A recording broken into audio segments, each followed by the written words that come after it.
बेटे ने कहा अब्बा हुजूर आप भी सच्चे हो, आपका ख्वाब भी सच्चा है, ख्वाब को सच्चा कर लो, बेटा तैयार है।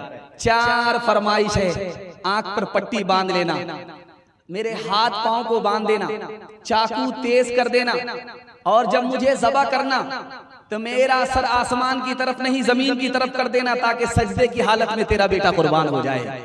और आखिरी फरमाइश ये है, जब मैं कुर्बान हो जाऊं तो मेरा कपड़ा मेरी माँ के हवाले कर देना, ताकि सब्र हो जाए कि मेरा बेटा राह खुदा में जान दे करके कामयाब हो गया। पेदर बोला के बेटा आज मैंने ख्वाब देखा है, किताबे जिंदगी का एक निराला बाब देखा है। ये देखा है कि मैं खुद आप तुझको ज़ब्ह करता हूँ, खुदा के नाम पर तेरे लहू में हाथ भरता हूँ। कहा फर्जंद ने ए बाप इस्माइल साबिर है, खुदा के हुक्म पर बंदा पैतामील हाजिर है, मगर आँखों में अपनी आप पट्टी बांध लीजिएगा, मेरे हाथों को और पैरों में रस्सी बांध दीजिएगा। मशीयत का मगर दरियाए रहमत जोश में आया, कि इस्माइल का एक रोग कटने नहीं पाया। ये तात और कुर्बानी,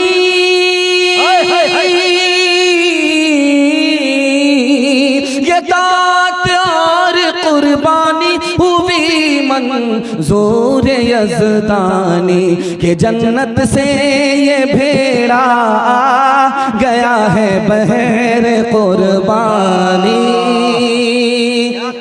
घर में 10 लोग अमीर हैं, मगर सबकी तरफ से एक कुर्बानी होगी, उंगली कटा करके शहादत में नाम लिखाएंगे, जोश के साथ हाथ उठा दीजिए इंशाअल्लाह। ये देखिए कहाँ मैं ठिकाने आपको लगा करके छोड़ूंगा कि कहाँ आप दिलो दिमाग से मुकम्मल तैयार होते हैं। मेरा पहला पैगाम आपकी खिदमत में आ रहा अकीके के हवाले से, जिनके बच्चों का अकीका है मैं उनके लिए दुआ करता हूँ। अरशद भाई, इरशाद भाई, अब्दुल कुद्दूस भाई, इनके बच्चों का अकीका है, मैं इनके बच्चों के लिए दुआ करता हूँ। अल्लाह इन बच्चों को दुनिया की शराफत और आखिरत की इज्जत से माला माल फरमाए।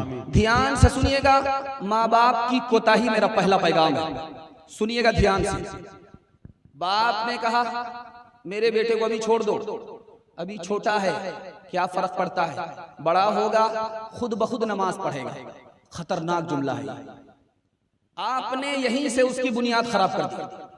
अब आसमान तक ये इमारत जो खड़ी होगी वो टेढ़ी ही जाएगी।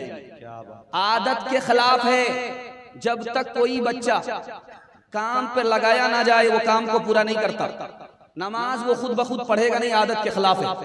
और जब बचपन में उसके नमाज पढ़ने की आदत नहीं हुई तो वो जवानी में नमाजी बन नहीं सकेगा। इसलिए ये आदत के खिलाफ है, हदीस के खिलाफ भी है।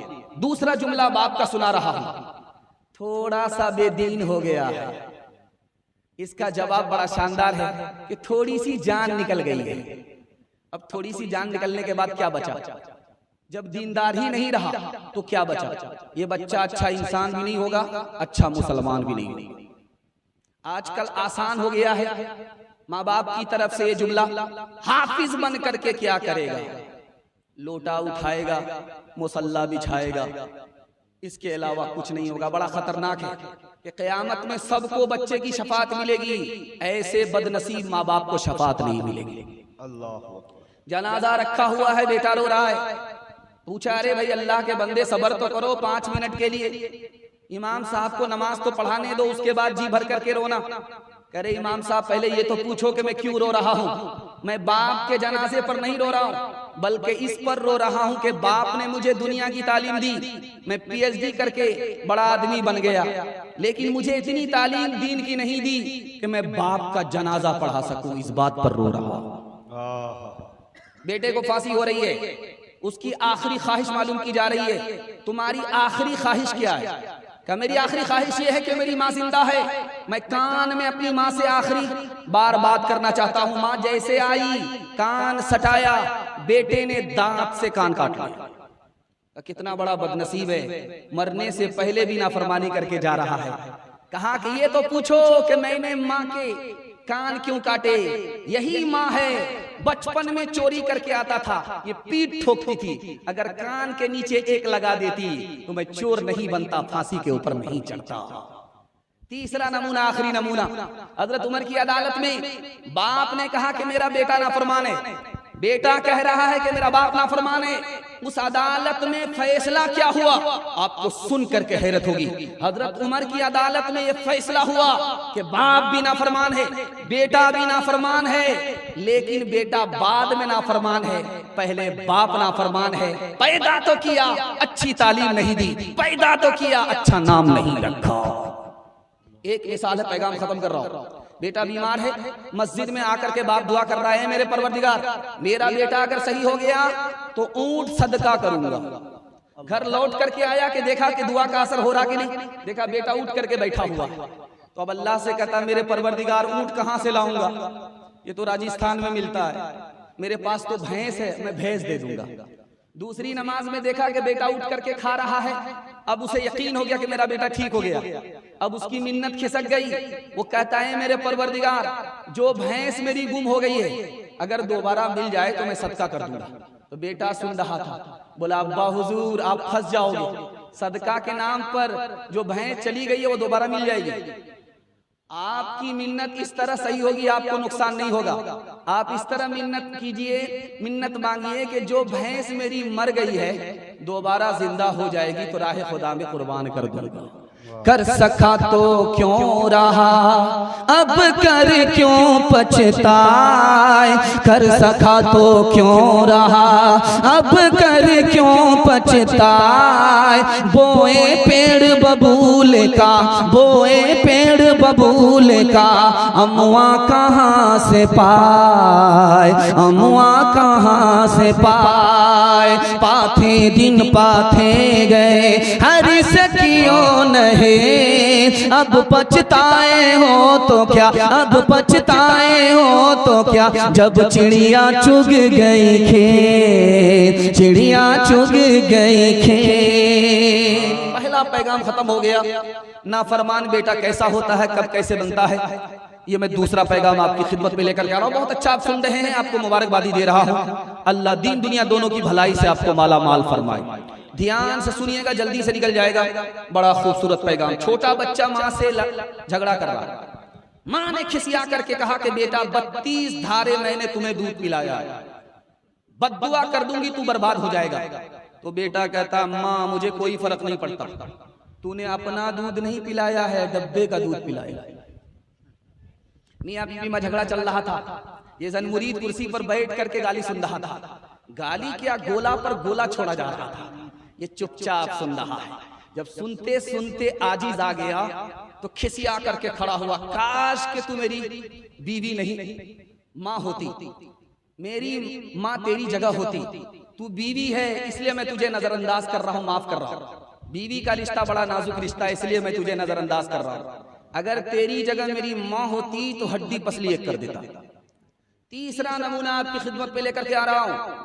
एक बूढ़े से जवान कह रहा है तू कुर्ता फाड़ता रहा, मैं तुम्हें कुर्ता सिला करके देता रहूं, तुम पायजामा फाड़ते रहो, मैं तुमको सिला करके देता रहूं। कुछ काम धंधा तो करते नहीं हो, बैठ करके रहते हो, सब काम मुझको करना पड़ता है। पूछने वाले ने पूछा, कह रहे नौजवान ये बूढ़े से जो बात कर रहे हो ये कौन है? कहा कि ये मेरा बाप। कयामत आ गई, तुम बाप से इस तरह बात कर रहे हो जैसे नौकर से बात की जाती है। बेटा मीटिंग में बैठा हुआ है, फोन आया कि तुम्हारा बाप इंतकाल कर गया। तो कहता मैं जरूरी मीटिंग में हूं, मैं आ नहीं सकूंगा, तुम लोग कफन दफन कर दो, मैं यहां से पैसा भेज दूंगा। आखिरी नमूना सुनाने के लिए जा रहा हूं।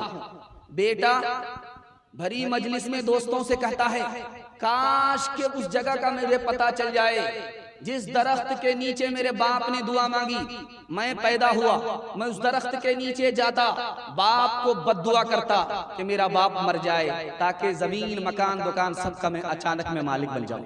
एक मिसाल है तजर्बे की, वो मैं आपको सुनाने के लिए जा रहा हूँ। आप देखेंगे कि हमारे बिस्तर से बिच्छू निकलता है, उसने हमें काटा नहीं, फिर भी उसको जूते से मारा जाता है। बिच्छू निकला, उसको बच्चा भी जूते से मारता है, चप्पल से मारता है। किसी आरिफ ने बड़ी नुक्ते की बात, राज की बात कही है, वो मैं आपको सुना रहा हूँ।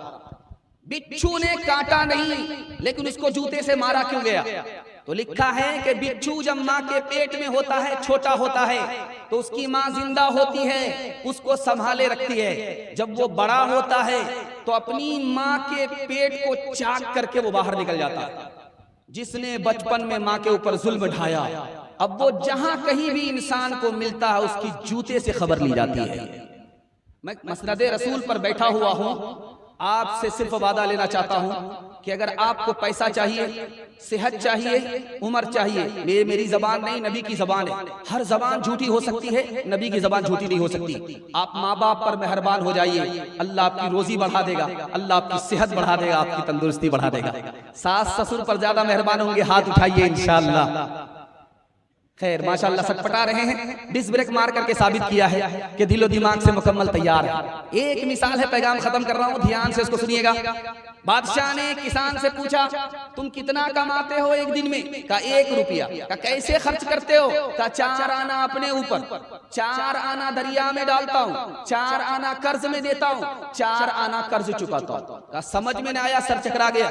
का बताता हूँ, जो मैं अपने ऊपर खर्च कर रहा हूँ खाने पीने में और अपने घर के खर्चे में 4 आना खर्च करता हूँ, 4 आना जो कर्ज में दे रहा हूँ, छोटे बच्चे पर खर्च कर रहा हूँ, इसको कर्ज दे रहा हूँ, जब मैं बूढ़ा हो जाऊंगा ये कर्ज मेरा वापस कर देगा।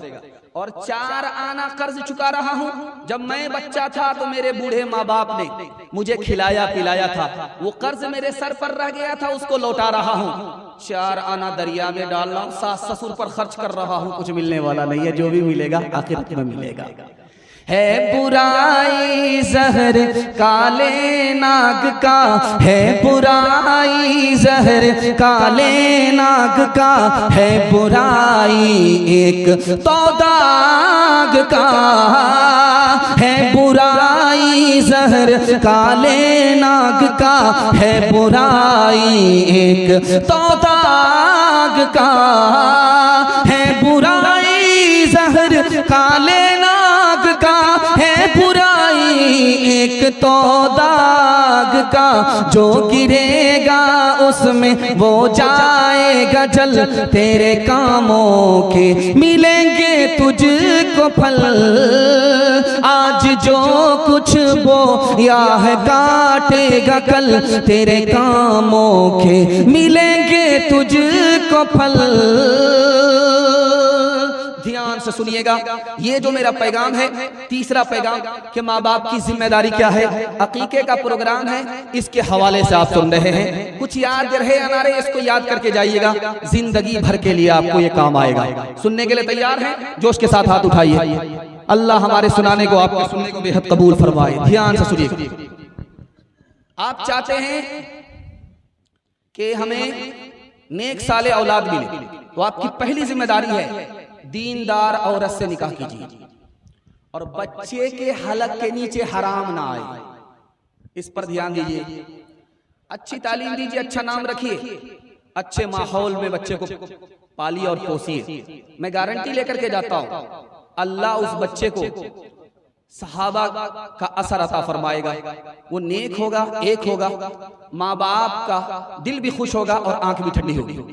दूसरे काम की तरफ ध्यान दीजिए। जब बच्चे की उम्र 6 साल हो जाए, आप उसको इल्म और अदब दीजिए। जब बच्चे की उम्र 7 साल हो जाए, आप उसको नमाज का हुक्म दीजिए। जब बच्चे की उम्र 9 साल हो जाए, उसका बिस्तर अलग कर दीजिए। जब बच्चे की उम्र 12 साल हो जाए, आप उसकी कड़ी निगरानी कीजिए। यही उम्र है बनने की, यही उम्र है बिगड़ने की। 3 आदमी के साथ बराबर नरमी करेंगे, नुकसान ही नुकसान होगा। घोड़ा के साथ अगर बराबर नरमी करेंगे, नाफरमान हो जाएगा। औरत के साथ बराबर नाफरमानी नरमी करेंगे नाफरमान हो जाएगी, बच्चे के साथ बराबर नरमी करेंगे नाफरमान हो जाएगी। नरमी की जगह नरमी, सख्ती की जगह सख्ती करेंगे तो बच्चा बच्चा बन करके दिखाएगा।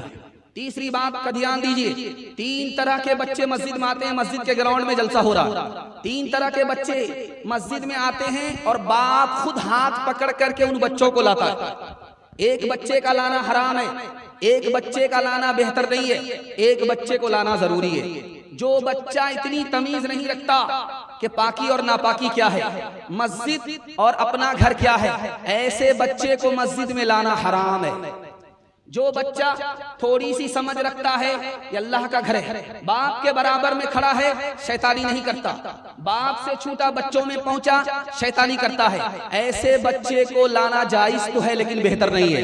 तीसरा बच्चा है जो इसकी समझ रखता है कि अल्लाह का घर है, जो इसकी तमीज रखता है ये पाकी है और नापाकी है, ऐसे बच्चे को लाना जरूरी है ताकि बचपन में नमाज की आदत हो जाए। 3 बात की तरफ आप बहुत ध्यान दीजिएगा। बच्चे को बात पर मारना नहीं है, वो बेशरम और बेहया बन जाएगा। दूसरी बात, उसका दिमाग कमजोर हो जाएगा। तीसरा नुकसान ये होगा वो बात पर भूलेगा, उसको सबक याद ही नहीं रहेगा। दूसरे काम पर ध्यान दीजिए, जब बच्चा आपका घर में रहे मियाँ बीवी को झगड़ा नहीं करना। जब बच्चा घर से निकल जाए फुटबॉल खेलिए, क्रिकेट खेलिए, सब चलता रहेगा, लेकिन बच्चा जब घर के अंदर मौजूद रहे आपको झगड़ा नहीं करना। जानते कितना बड़ा नुकसान होता है, लम्हे की खता होती है, सदियों की सजा होती है। बच्चा आपका घर में मौजूद है, मियाँ बीवी का झगड़ा चल रहा है, बच्चा माँ बाप को निगाह से गिरा देता है, बचपन में कदर नहीं करता, जवानी को में इज्जत नहीं देता। एक बात खास, जब बच्चा आपका घर में रहे तो मोबाइल आपको देखना नहीं, मोबाइल संदूक में बंद कर दीजिए। जब बच्चा चला जाए तो मोबाइल निकालिए, कुरान सुनिए, बयान सुनिए, चलेगा। बच्चे की मौजूदगी में अगर आप मोबाइल देखेंगे तो बाप ड्राइवर बेटा खलासी गाड़ी का नंबर 786, आपको तो देखना ही नहीं आता, वो तो 1 नंबर का मास्टर है, कहीं से कहीं पहुंच जाएगा।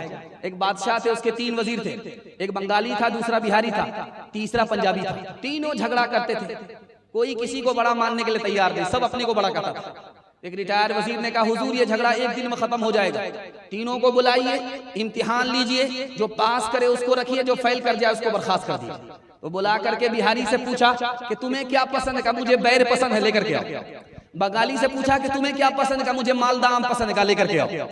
पंजाबी से पूछा कि तुम्हें क्या पसंद है, कहा मुझे कटहल पसंद है, कहा कटहल लेकर के आओ। तीनों लाइन से लग गए, इम्तिहान हो रहा सबसे पहले बिहारी का।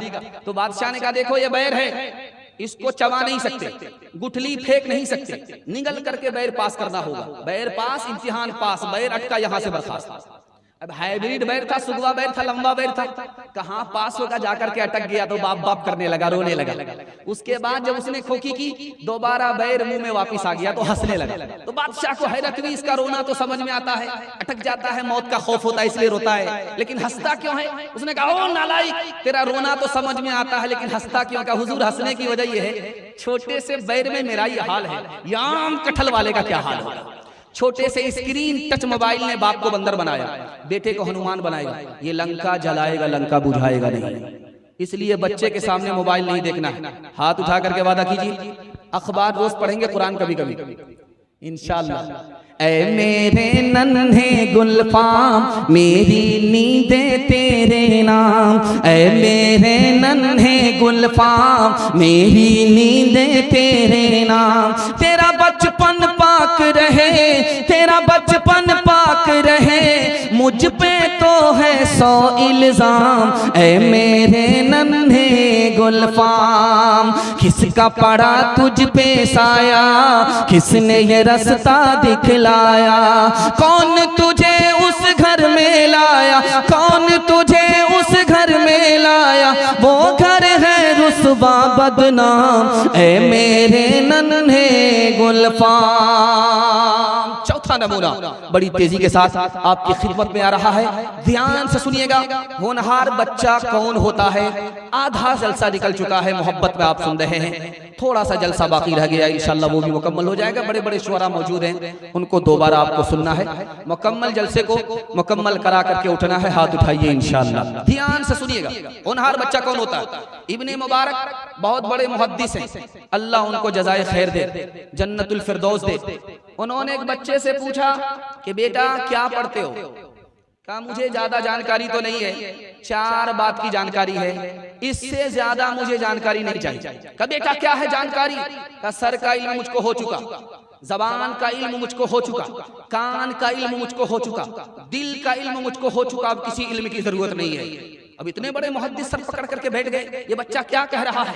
मुझे 4 बातों का इल्म है और मुझे किसी इल्म की जरूरत नहीं। सर का इल्म हो चुका, कान का इल्म हो चुका, जबान का इल्म हो चुका, दिल का इल्म हो चुका। तो उस मुहद्दिस ने कहा बेटा मैंने मतलब समझा नहीं, मतलब समझाओ। तो कहा सर का इल्म हो गया, ये सर अल्लाह के आगे झुकना चाहिए, किसी और के आगे नहीं झुकना चाहिए। कान का इल्म हुआ कि इस कान से कुरान की तिलावत सुननी है। जबान का इल्म हो गया, इस जबान से कुरान की तिलावत करनी है। दिल का इल्म हो गया, इस दिल में सिर्फ खुदा बसेगा, कोई और नहीं बसेगा। मुबारक हो। निजामुल मलिक बहुत बड़ा बादशाह है, मदरसा बनाया, मदरसे के बच्चों को बिठा करके सवाल किया कि क्यों आए हो मदरसे में, क्या पढ़ने के लिए आए हो? तो एक बच्चा बोला मैं बादशाह का बेटा हूँ, बादशाह बनने के लिए आया हूँ। कहा इन्ना लिल्लाह, ये तो 1 नंबर का दुनियादार बनेगा। दूसरे बच्चे ने कहा मेरा बाप वजीर है, मैं वजीर बनना चाहता हूँ। कहा अस्तगफिरुल्लाह। तीसरे बच्चे से पूछा कि तुम क्या बनना चाहते हो? कहा मेरा बाप सिपह सालार है, मैं सिपह सालार बनना चाहता हूँ। अब मदरसा का बच्चा, मदरसे में इतना बड़ा दुनियादार, इस मदरसे पर मैं कल बिल्डोजर चला दूंगा। कोने में देखा एक बच्चा बैठा हुआ था, उसी बच्चे का नाम इमाम गजाली था। उस बच्चे से पूछा कि बेटा मैं तो जा रहा हूँ मायूसी में, तुमसे भी पूछ लेता हूँ कि तुम इस मदरसे में क्यों आए हो? कहा कि हुजूर मैं इस मदरसे में इसलिए आया हूँ, मुझे इस मदरसे में आने से पहले ये मालूम नहीं है खुदा कौन से काम से राजी होता है, खुदा कौन से काम से नाराज होगा। मैं तो इतनी ही जानकारी के लिए आया हूँ। बादशाह ने पेशानी चूम करके कहा मुबारक हो, तू इस मदरसे में बाकी है, मदरसा बाकी है, अगर तू नहीं रहता इस मदरसे पर मैं बिल्डोजर चला देता। हजरत थानवी ने एक बच्चे से पूछा बेटा स्कूल में पढ़ते हो, एक सवाल का जवाब दो, अरबी अच्छी है या इंग्लिश अच्छी है? उस बच्चे ने, मुसलमान के बच्चे ने स्कूल में पढ़ करके भी कितना शानदार जवाब दिया, आपको हैरत होगी सुन करके। उस बच्चे ने कहा इसमें पूछने की क्या बात है, इंग्लिश से बढ़ करके अरबी है। क्यों? अल्लाह का कुरान अरबी में नाजिल हुआ, इंग्लिश में नाजिल नहीं हुआ। इब्लीस बैठा हुआ था, मकतब से एक बच्चा निकला, बोतल सामने लेकर के खड़ा हो गया। का बच्चा एक सवाल का जवाब दो, इस बोतल में आसमान और जमीन आ सकता है कि नहीं आ सकता? तो उस बच्चे ने कहा कि आसमान और जमीन इस बोतल में आ सकते हैं कि नहीं? अल्लाह कादिर है, आजिज नहीं है।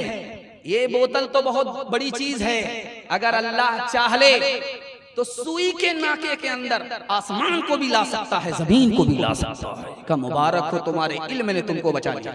बच्चे के अंदर 5 खूबी है, दिखाने के लिए जा रहा हूं। वो अपनी बात कैसे मनवाता है? रो करके मनवाता है। अगर आप उसकी ख्वाहिश पूरी नहीं करेंगे, वो BBC लंदन चालू हो गया, अब वो चुप होने का नाम नहीं लेगा जब तक उसकी जिद पूरी ना हो जाए।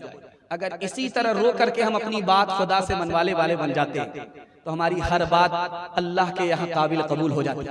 बच्चे की दूसरी खूबी दिखाने के लिए जा रहा हूं। करोड़पति का बेटा क्यों ना हो, वो जमीन पर बैठता है, जमीन पर बैठता है। चाहे कितने बड़े बाप का बेटा हो, वो जमीन पर बैठता है। उसके अंदर आजिजी है।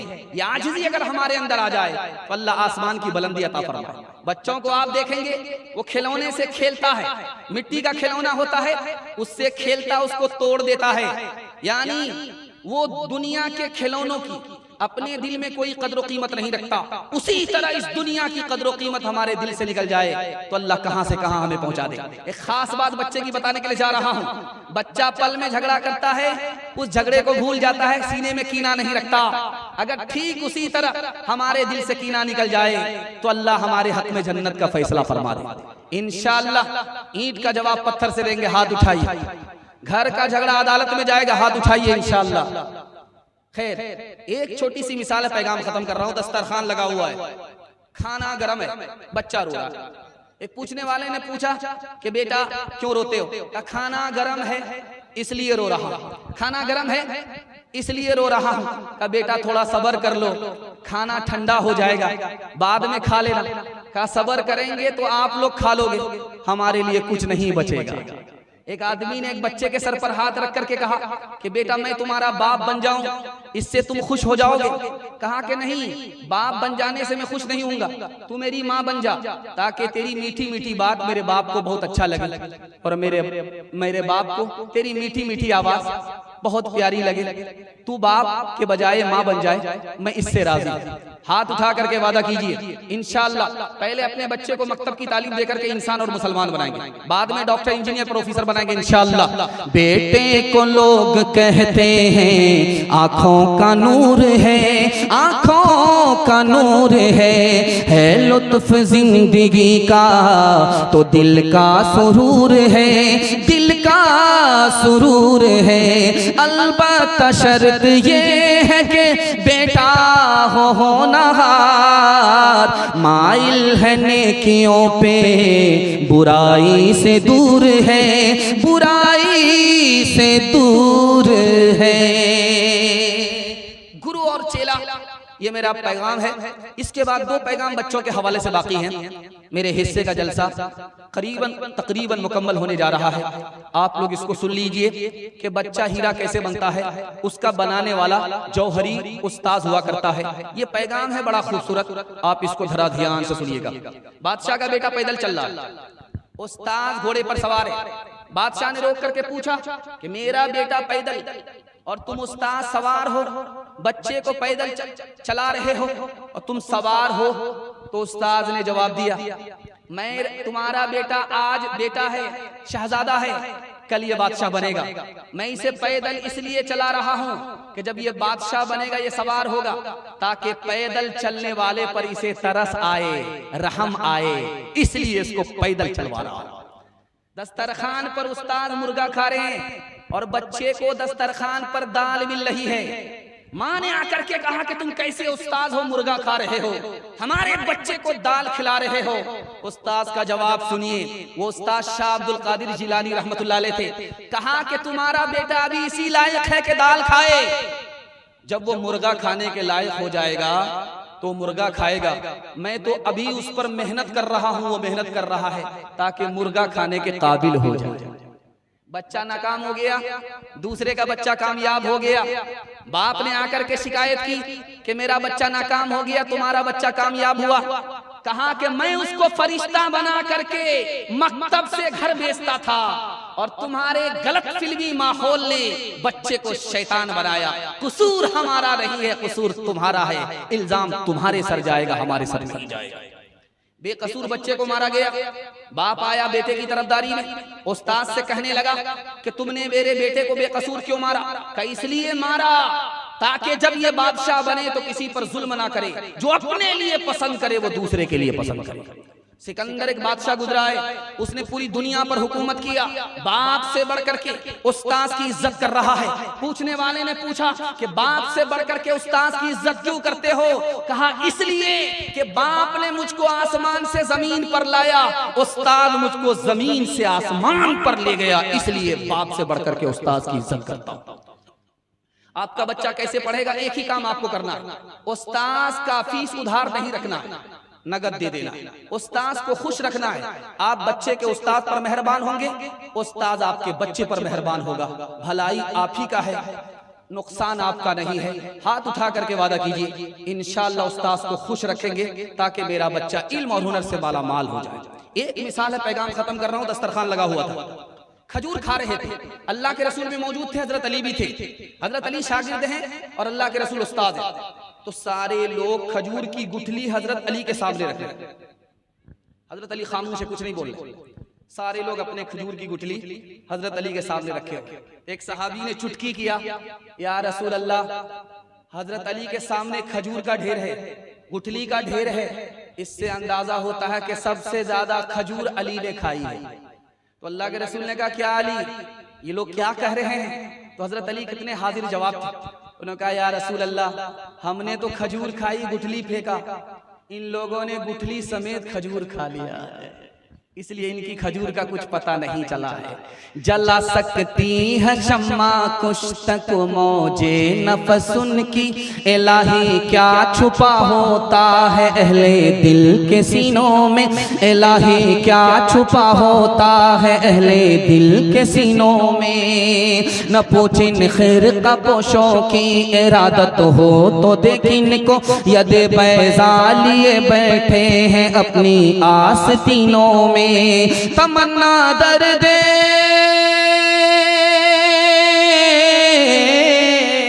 तमन्ना दर्द दिल की है तो खिदमत कर फकीरों की, नहीं मिलता ये गौहर बादशाहों के खजीनों में, नहीं मिलता ये गौहर बादशाहों के खजीनों में। दो पैगाम रह गए।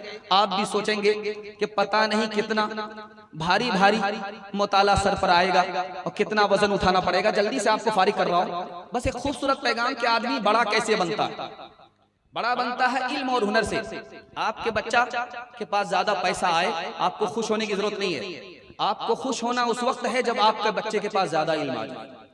ज्यादा पैसा आएगा, दुश्मन ज्यादा होंगे, खतरे की बात है, खुशी की बात नहीं। ज्यादा इल्म होगा, मोहब्बत करने वाले ज्यादा होंगे, खुशी की बात तब है। ध्यान से सुनिएगा।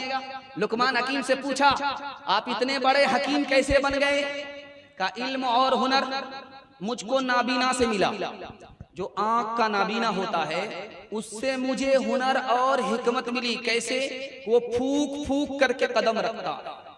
और बेअदब से मुझे अदब मिला। इमाम गजाली से पूछा गया, आप इतने बड़े इमाम कैसे बन गए?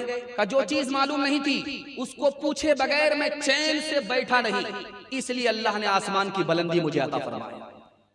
पूछा गया हसन बसरी से, आप इतने बड़े इमाम कैसे बने? मेरे दूसरे साथी के पास कम इल्म था, मेरे पास सबसे ज्यादा इल्म था, इसलिए अल्लाह ने मुझे दुनिया में सबसे ज्यादा चमका दिया। हकीम जालिनूस से पूछा, आप इतने बड़े हकीम कैसे बन गए हो? कहा मेरे दोस्तों ने शराब पर पैसा बहाया, मैंने चराग के तेल पर पैसा लुटाया, मैं आबाद हो गया, वो बर्बाद हो गए। आखिरी नमूना आपकी खिदमत में है। हजरत नानोतवी के हवाले से आता है, पूछा गया कि नानोतवी ने भी वही किताब पढ़ी, इतना इल्म कैसे हुआ? का उस्ताद का अदब बहुत ज्यादा था, इसलिए अल्लाह ने दुनिया में चमकाया, रुतबा को बुलंद फरमाया। इसलिए हाथ उठा करके वादा कीजिए, खुद अपने उस्ताद का अदब करेंगे, अपने बच्चे को अदब की तालीम देंगे। हाथ उठाइए इंशाअल्लाह। एक मिसाल है, पैगाम खत्म कर रहा हूं। आपने अलीगढ़ यूनिवर्सिटी का नाम सुना है, बहुत मशहूर इदारा है, सर सैयद अहमद खान साहब ने बनाया। उन्हीं 1875 में। दुआ कीजिए अल्लाह उनको पूरी मिल्लत की तरफ से जज़ाए खैर दे। 3 नौजवान सफर कर रहे थे अलीगढ़ में दाखिला लेने के लिए। तीनों का टिकट नहीं था। एक बूढ़ा सीट पर बैठा हुआ था, उसी का टिकट था, कंफर्म टिकट था। एक जवान आकर के कहता, ओ बड़े मियाँ पैर समेटो, हमें नहीं पहचानते, मैं कौन हूँ? अहमद असरार। दूसरा लड़का बोला, मैं भी इसी सीट पर बैठूंगा, संभल करके बैठ जाओ, लेटने की जरूरत नहीं है, मेरा वेटिंग टिकट हुआ तो क्या हुआ, मुझे नहीं पहचानते, मैं कौन हूँ? हबीब मुख्तार। तीसरा लड़का बोला कि मैं भी यहीं बैठूंगा, पैर समेट करके बैठो, मेरा नाम सैयदुल अबरार। बूढ़े ने सोचा कि 3 पहलवान से क्या टकराऊंगा, चूर चूर हो जाऊंगा, बेचारा सिमट करके बैठ गया। उसके बाद खुलते खुलते जब पता चल गया कि इन बच्चों को अलीगढ़ में दाखिला लेना है, तो कहा कि बेटा, सबने अपना नाम बता दिया कि अहमद असरार हूँ, सईदुल अबरार हूँ, हबीब मुख्तार हूँ। अरे मेरा नाम भी तो पूछो कि मैं कौन। अब इन नौजवानों को बड़ी हैरत हुई कि इस सूखी लकड़ी में जान कहाँ से पैदा हो। कहा कि चचा जान आप भी बता दो आप कौन हो। तो कहा मैं परवरदिगार, कल अलीगढ़ पहुंचो, बाप से भेंट हो जाएगी, मैं अलीगढ़ का वाइस चांसलर हूं। खुदा तुम्हें किसी तूफान से आश ना कर दे, खुदा तुझे किसी तूफान से आशना कर दे, कि तेरे बहर की मौजों में इज़्तिराब नहीं, तुझे किताब से मुमकिन नहीं फराग के तो किताब ख़्वाह मगर मगर साहिबे किताब नहीं।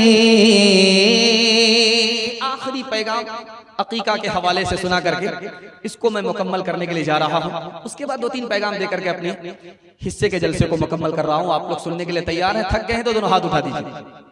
खैर, माशाअल्लाह, ध्यान से सुनिएगा, जल्दी से निकल जाएगा। आदम अलैहिस्सलाम ने अपने बेटे से कहा, बेटा दुनिया पर मुतमईन मत होना, मैं जन्नत पर मुतमईन हुआ, मुझे जन्नत से निकाल दिया गया।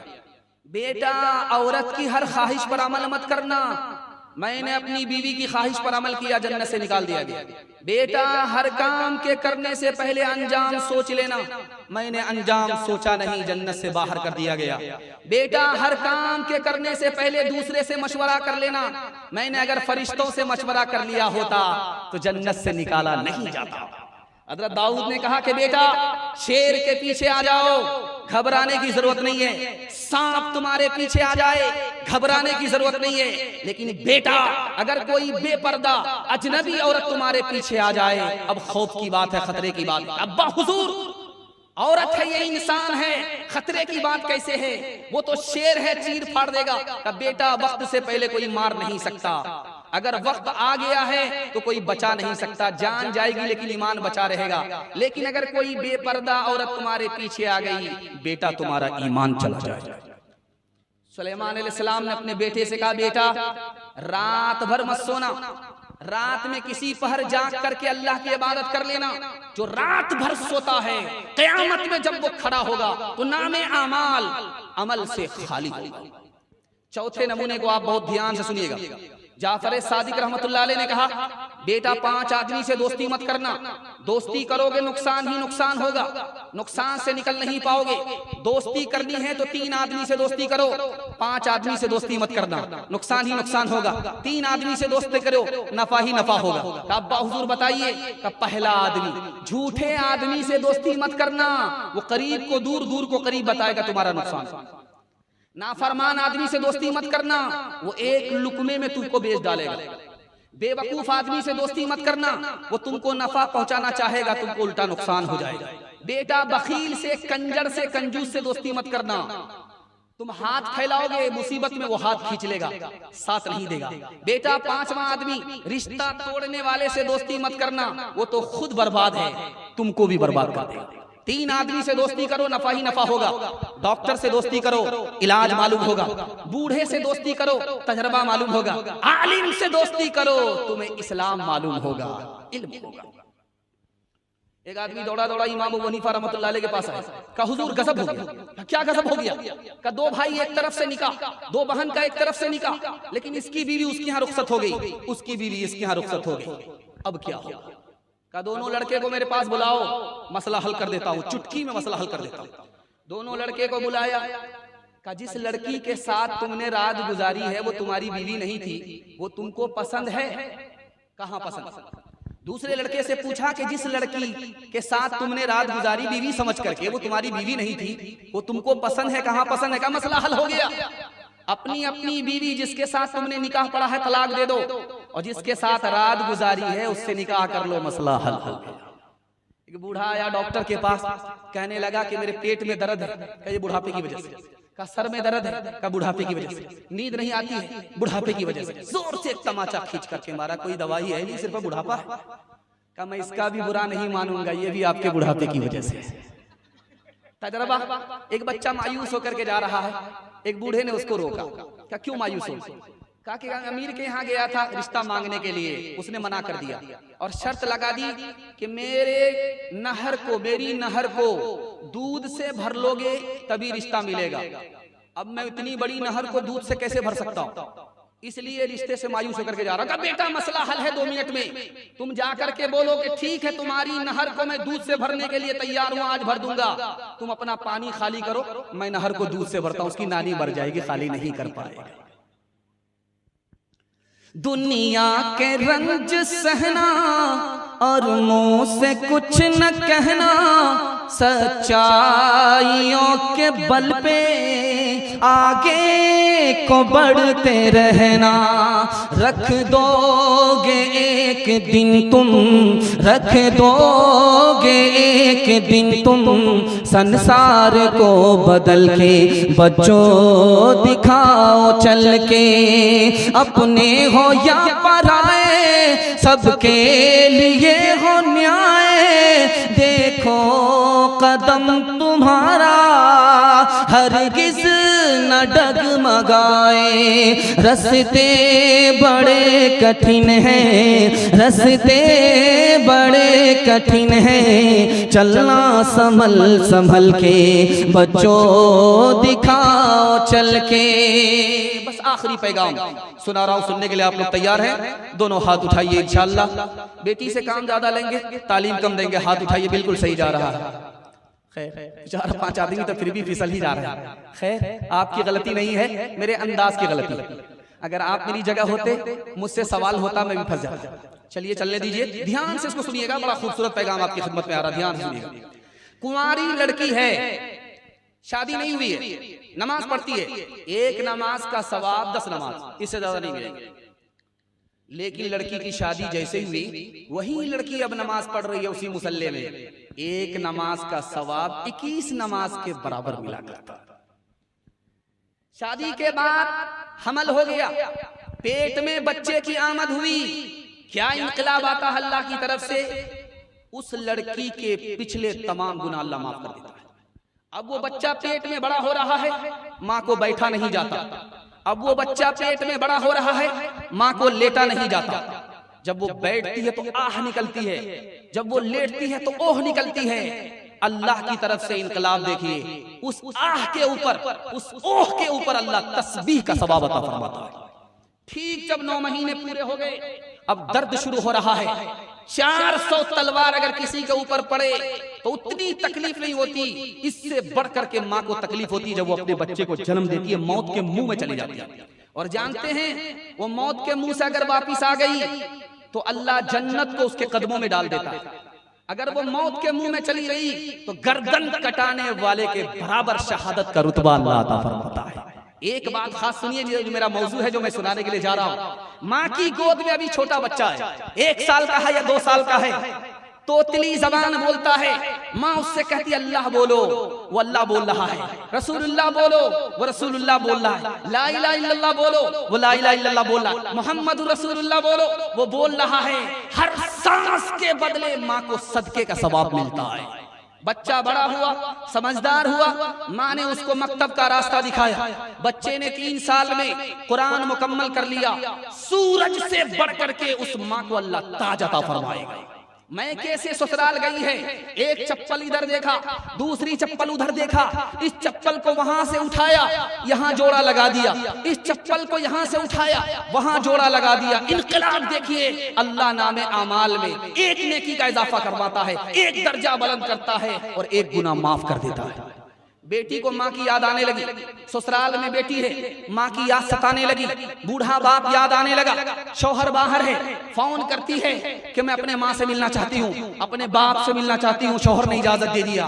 अब जैसे ही कदम आगे बढ़ रहा है, एक कदम उठा रही है माँ बाप की जियारत के लिए, 100 नेकी अल्लाह अता फरमाता है, 100 दर्जा बुलंद फरमाता है, 100 गुनाह माफ कर देता है। अब माँ बेचारी बूढ़ी इंतजार कर रही है कि बेटी आगे गिरे आए। 100 मरतबा दरवाजे पर जाती है, फिर आकर बैठ जाती है। बाप अपने बुढ़ापे को भूल जाता बेटी के इंतजार में। जैसे ही बेटी आई, माँ अपनी बीमारी भूल जाती है मारे खुशी के, बाप अपना बुढ़ापा भूल जाता है मारे खुशी के। मोहब्बत की निगाह बेटी ने बाप के ऊपर डाली, माँ के ऊपर डाली, माँ बाप ने मोहब्बत की निगाह बेटी के ऊपर डाली। हर नजर पर अल्लाह बेटी को मकबूल हज का सवाब अता फरमाता है। माँ बेटी दोनों एक मजलिस में है, बेटी मुस्कुराती है। माँ का नाम आयशा है रजी अल्लाह अन्हा, बेटी का नाम फातिमा है रजी अल्लाह अन्हा। मुस्कुराती है तो माँ ने कहा कि बेटी बेमौका हंसने की क्या वजह है, क्यों मुस्कुरा रही हो, बेमौका कैसी हंसी है। तो बेटी ने कहा अम्मा ख्याल आया, मैं तो रसूलुल्लाह की बेटी हूँ, आप तो अबू बकर की बेटी हो। समझ में आ गया कि बेटी को फख्र हो रहा है। अदब भी देना है, हौसला भी देना है। कहा बेटी तुमने सच कहा, उसी नबी के सदके में हमें ईमान मिला, उसी नबी के सदके में हमें कुरान मिला। बेटी तुमने सच कहा, लेकिन बेटी मुझे भी हंसी आ रही है। अब बेटी के कान खड़े हुए कि माँ को किस बात पर हंसी आ रही है। अब बेटी एक वक्त आएगा, तू इंतकाल करेगी, कब्र में पहुंचेगी, मेरा वक्त आएगा, मैं इंतकाल करूंगी, कब्र में पहुंचूंगी। बेटी एक वक्त आएगा, तू कब्र से निकलेगी, जन्नत में जाएगी, तेरे हक में फैसला होगा, मेरे हक में फैसला होगा। बेटी मैं कब्र से निकलूंगी, जन्नत में पहुंचूंगी। लेकिन बेटी मुझे हंसी इस बात पर आ रही है कि जब तू जन्नत में जाएगी, तेरे हाथ में अली का हाथ होगा। बेटी जब मैं जन्नत में जाऊंगी, मेरे हाथ में रसूलुल्लाह का हाथ होगा। अल्लाह अल्लाह कितना ऊंचा आयशा का है मकाम, अल्लाह अल्लाह कितना ऊंचा आयशा का है मकाम, अल्लाह अल्लाह कितना ऊंचा आयशा का है मकाम, अल्लाह अल्लाह कितना ऊंचा आयशा का है मकाम, अल्लाह अल्लाह कितना ऊंचा आयशा का है मकाम, अल्लाह अल्लाह कितना ऊंचा आयशा का है मकाम। हश्र तक उन्हीं के घर पे है मोहम्मद का क़याम, हश्र तक उन्हीं के घर पे है मोहम्मद का क़याम।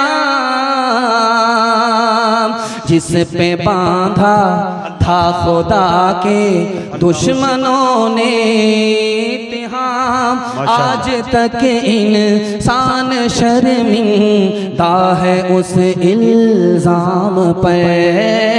हो मेरे माँ बाप कुर्बा उस मुकद्दस नाम पर, हो मेरे माँ बाप कुर्बा उस मुकद्दस नाम पर। आयशा के सैकड़ों एहसान है इस्लाम पर, आयशा के सैकड़ों एहसान है इस्लाम पर। ध्यान से सुनिएगा, आखिरी पैगाम सुना रहा हूं, 10 मिनट का मेरे हिस्से का जलसा है। आप लोग सुनने के लिए मुकम्मल तैयार हैं? हाथ उठाइए इंशाअल्लाह, मरने के बाद अमल करेंगे। हाथ उठाइए इंशाअल्लाह। ध्यान से सुनिए। 1965 में ऐलान हुआ, 1965 में हम दो हमारे दो, अगला बच्चा भी नहीं, दो के बाद कभी नहीं, कम संतान सुखी किसान। 1970 में ऐलान हुआ, नसबंदी नहीं कराओगे, ऑपरेशन नहीं कराओगे, बच्चे जितने ज्यादा होंगे कहत आ जाएगा, गरीबी आ जाएगी, बर्बादी होगी, मुल्क महंगाई का शिकार हो जाएगा। 70 आया चला गया। 1980 में ऐलान हुआ, नसबंदी नहीं कराओगे, बच्चे ज्यादा पैदा होंगे, ऑपरेशन नहीं कराओगे, बच्चे की कसरत होगी, अमीर लोग गरीब को खा जाएंगे, एक दूसरे को काट खा जाएंगे। अल्लाह ने बच्चे की आमद बाद में की, पैदावार को पहले बढ़ा दिया। ये दुनिया असबाब है, मुसब्बिबुल असबाब तो खुदा। आपने सुना होगा कि 60 किलो दूध गाय देती थी, लेकिन आज के बच्चे आंख से देख रहे हैं जर्सी गाय 60 किलो दूध दे रही है। 1975 में रूस के साइंसदानों ने कहा, अगर हम इस धरती में दिमाग लगाएं और इस धरती से पैदावार निकालें, खेती पैदा करें, खेती से फसल निकालें, तो 9.5 खरब लोगों की गिजा निकाली जा सकती है। अल्लाह ताला ने इतनी सलाहियत इसके अंदर मौजूद है। विनोबा भावे जी, उन्होंने कहा, अरे आने वाले बच्चे को हाथ को देख रहे हो, मुंह को देख रहे हो कि खाएगा कहां से आएगा, लेकिन कमाने वाले दो हाथ को नहीं देख रहे। खाने का मुंह एक है, कमाने के दो हाथ। एक नुक्ते की बात सुनिए, अल्लाह आपके इल्म में इजाफा फरमाए, मेरे मुताला को ताजा फरमाए। मौत क्यों आती है, लोग मरते क्यों हैं? बड़ी प्यारी बात नकल करने के लिए जा रहा हूं, ध्यान से उसको सुनिएगा। पुराने लोग मर जाते हैं, नए लोग आते हैं, नए लोगों में नए जमाने को तरक्की देने के लिए नई सलाहियत होती है, इसलिए पुराने लोगों को उठाया जाता है, नए लोगों को लाया जाता है। ताकि वो अपनी सलाहियत का मुजाहिरा करे, दुनिया को तरक्की दे। आप देखे होंगे आज से 50 साल पहले ऊंट का सफर होता था, लेकिन अब हवाई जहाज का सफर होता है।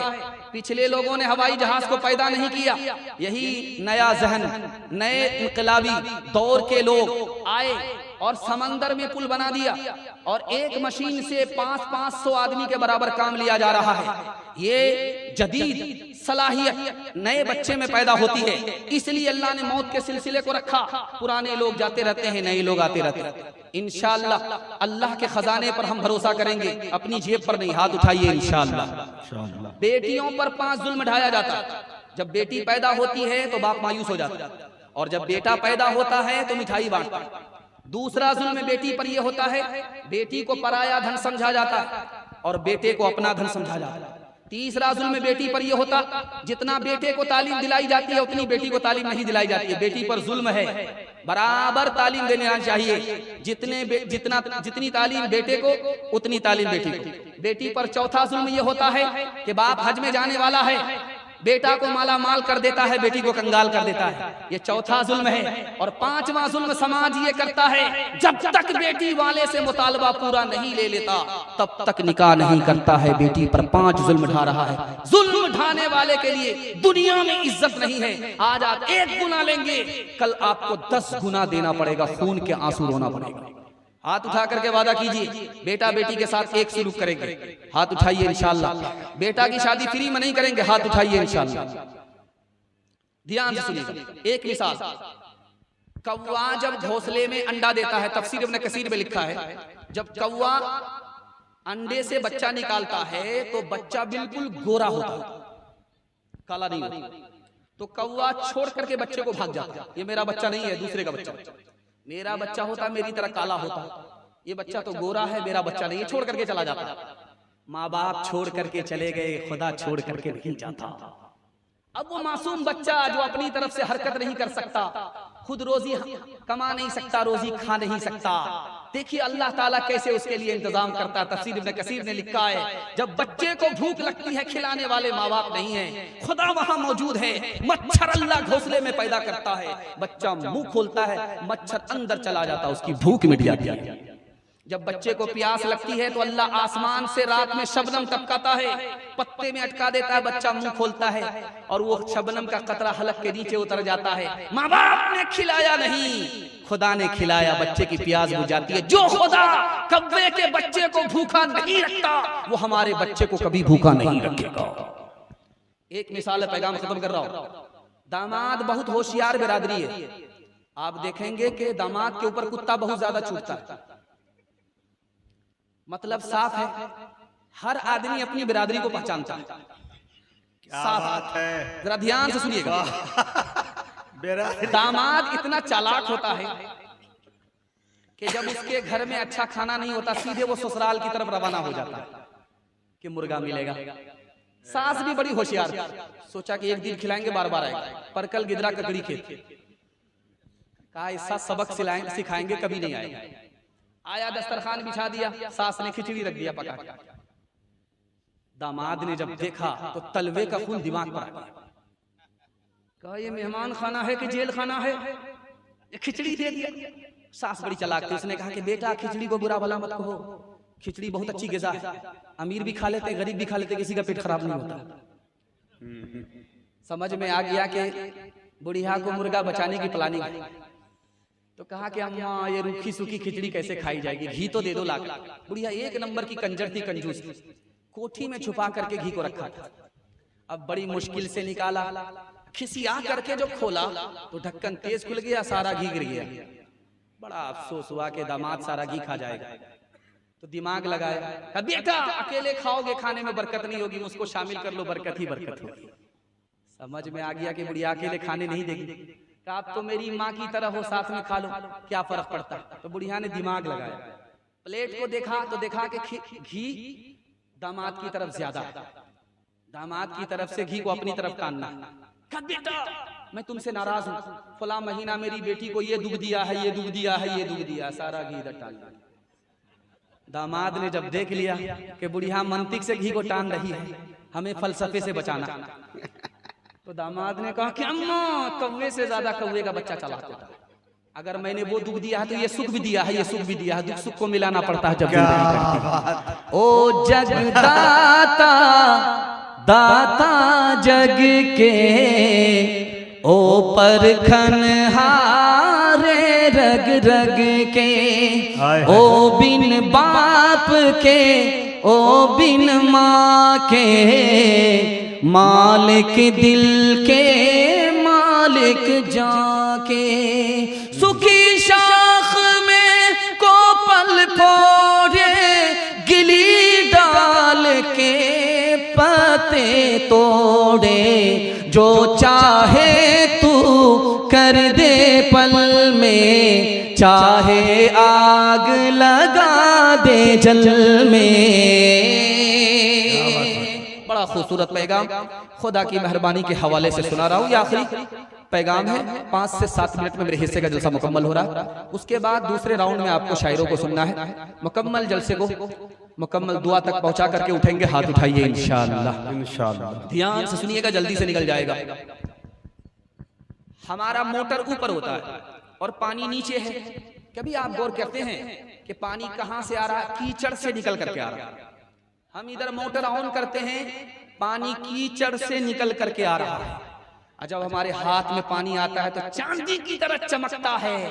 कीचड़ से चांदी की तरह चमकाने वाला वो खुदा है, कोई और नहीं है। दूसरी बात सुनिए, हम लोग से जमीन पर हैं, हमारा पानी नीचे है। जो लोग पहाड़ पर हैं, दार्जिलिंग में आइए, 8000 फीट की चोटी पर लोग बसे हुए हैं और उनका पानी कहाँ है? चोटी के ऊपर है। तो पानी कैसे अटकेगा भाई इतना ऊपर में? तो अल्लाह का निजाम देखिए, पानी को बर्फ बना करके अल्लाह ने जमा दिया है। वो पानी रिश्ता रहता है, बंदे की प्यास बुझाता रहता है। एक बात आपकी खिदमत में पेश करने के लिए जा रहा हूं। आपने बंबई को देखा है, हाजी अली को देखा है, वो समंदर पर है। उस समंदर के पानी को आप चुल्लू में लीजिए, हलक के नीचे उतार करके दिखाइए, नहीं उतरेगा। इतना खारा पानी होता, इतना कड़वा पानी होता। लेकिन अल्लाह की कुदरत देखिए, उसी पानी को, कड़वे पानी को बादल ने आकर के समंदर से उठाया और सर के ऊपर बुलंदी पर ले गया। वो पानी जमीन पर आने से पहले अल्लाह अपनी कुदरत से उसको मीठा कर देता है। एक बात पर गौर कीजिएगा, पानी पहले से मौजूद होता है, हमको बाद में प्यास लगती है। हम पानी उठाते हैं, झट से प्यास बुझा लेते हैं, और जब हमारी प्यास बुझ जाती है, जो पानी पेट में पेशाब बन जाता है, उसको अल्लाह पेशाब के रास्ते से निकाल देता, पेट में रहने नहीं देता। यही पानी अगर प्यास के वक्त में ना मिले तो आदमी दौलत को दौलत नहीं समझेगा, जान है तो जहान है। यही पेशाब अगर पेशाब के रास्ते से पेट से बाहर ना निकले तो इलाज में आदमी पैसे को पैसा नहीं समझेगा, क्योंकि जान है तो जहान है। लेकिन अभी का आपने गौर किया कि हर प्यास में अल्लाह आपको फ्री में पानी पिला रहा है। जो पेट में पानी पेशाब बन गया, अल्लाह बगैर पैसे के उसको पेशाब के रास्ते से बाहर निकाल देता है। ध्यान से सुनिएगा, 3 वक्त में आदमी रोता है। जब खुशी का मौका होता तो आंख से आंसू छलक जाते, जब किसी का जनाजा उठता, मुसीबत होती तो आदमी रोता। इस पर अज्र मिलता है, लेकिन जन्नत से ज्यादा नहीं। लेकिन एक आंसू है, आदमी कब रोता है? खौफ में, अल्लाह के खौफ में रोता, अपने गुनाह को याद करके। इसका अज्र बहुत बड़ा है। इधर आंख से आंसू का कतरा निकलता है, जहन्नम की आग को बुझा देता है।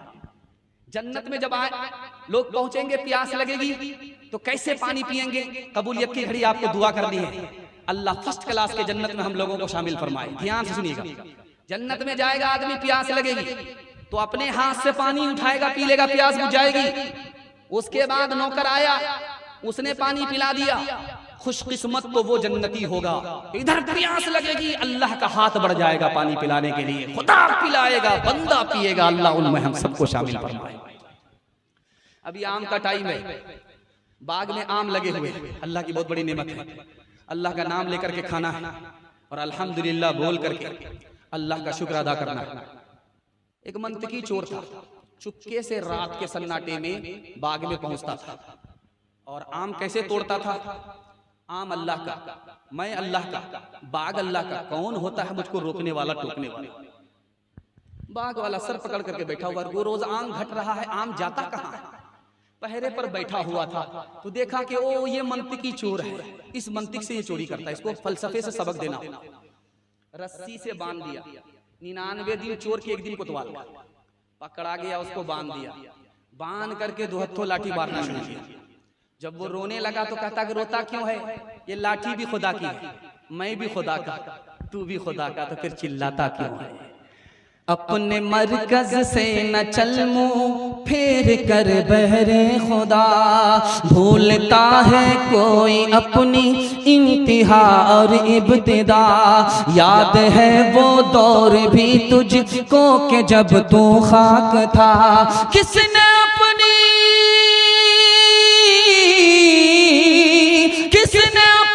सांस से तुझको मुनव्वर कर दिया। कब तक आखिर अपने रब की नेमतें झुठलाएगा, कब तक आखिर अपने रब की नेमतें झुठलाएगा। फूल में खुशबू भरी जंगल की बोटी में दवा, बहर से मोती निकाले साफ रोशन खुशनुमा। आग से शोला निकाला अबुर से आबे सफा, किससे हो सकता है उसकी बख्शिशों का हक अदा। कब तक आखिर अपने रब की नेमतें झुठलाएगा। बस नबी का भी तस्करा हो जाए, आखिरी पैगाम सुनने के लिए आप लोग तैयार हैं? 3 मिनट का, हाथ उठा दीजिए इंशाअल्लाह। बुढ़ापे में दाढ़ी रखेंगे, हाथ उठाइए इंशाअल्लाह। शादी के बाद दाढ़ी रखेंगे, हाथ उठाइए इंशाअल्लाह। ये देखिए इंशाअल्लाह इंशाअल्लाह, और मैं जनाजा ही पढ़ूंगा।